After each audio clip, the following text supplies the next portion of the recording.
মে মাসে দেশে মূল্যস্ফীতি 4.2% দাঁড়িয়েছে, যা গত 3 বছরের মধ্যে সর্বোচ্চ। বুধবার এক প্রতিবেদনে এই তথ্য জানিয়েছে বিএলএস। বিশ্লেষকরা বলছেন, মূলত ইরান যুদ্ধের জেরে জ্বালানি তেলের রেকর্ড মূল্যবৃদ্ধি এবং হরমুজ প্রণালী বন্ধের ফলে বিপর্যস্ত আন্তর্জাতিক সরবরাহ ব্যবস্থা পুরোপুরি বিপর্যস্ত হয়ে পড়েছে, যার সরাসরি ধাক্কা লেগেছে দেশের বাজারে। টানা দ্বিতীয় মাসের মতো মূল্যস্ফীতি মজুরি বৃদ্ধির হারকে ছাড়িয়ে যাওয়া সামগ্রিক অর্থনৈতিক প্রবৃদ্ধির উপর নেতিবাচক প্রভাব ফেলতে পারে বলে আশঙ্কা বিশ্লেষকদের। লেবার ডিপার্টমেন্টের ব্যুরো অব লেবার স্ট্যাটিস্টিক্সের মে মাসের প্রতিবেদনে দেশের সার্বিক মূল্যস্ফীতি বৃদ্ধির উদ্বেগজনক চিত্র উঠে এসেছে।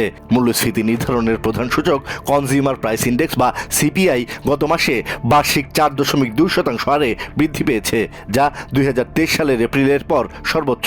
গত এপ্রিলে এই হার ছিল 3.8%। সরকারি এই পরিসংখ্যান অনুযায়ী মে মাসে মূল্যস্ফীতি 1 লাফে 0.5% বেড়েছে। তবে খাদ্য জ্বালানির মতো খাতগুলোকে বাদ দিয়ে মূল্যস্ফীতির বার্ষিক হার এপ্রিলের 2.8% থেকে বেড়ে মে মাসে 2.9% দাঁড়িয়েছে।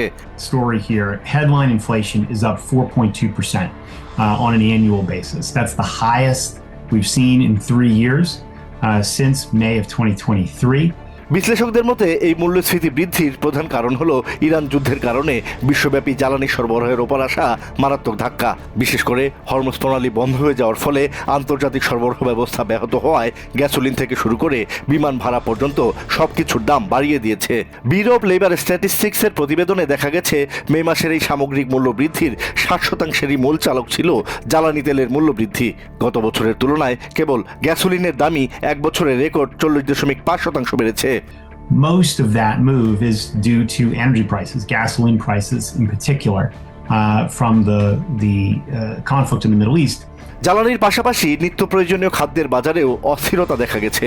সাধারণ মানুষের ঘরে খাবার তৈরির খরচ এক বছরের ব্যবধানে 2.7% বেড়েছে।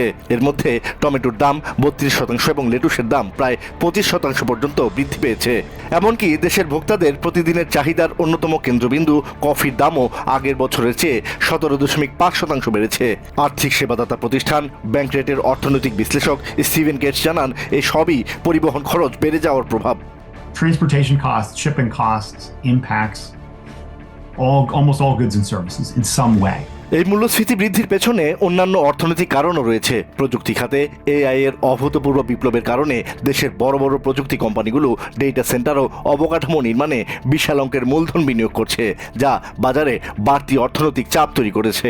পাশাপাশি করোনা মহামারী পরবর্তী সময়ে সরবরাহ ব্যবস্থায় সৃষ্ট সংকট পুরোপুরি কাটিয়ে উঠতে না পারা এবং শ্রমের মজুরি বৃদ্ধির চাপও এই মূল্যস্ফীতিকে আরও উস্কে দিতে ভূমিকা রাখছে। টানা দ্বিতীয় মাসের মতো মূল্যস্ফীতি মজুরি বৃদ্ধির হারকে ছাড়িয়ে গেছে, যা সামগ্রিক অর্থনৈতিক প্রবৃদ্ধির ওপর নেতিবাচক প্রভাব ফেলতে পারে বলে আশঙ্কা এই বিশ্লেষকের। Asad Riyel, TVN 24 news desk.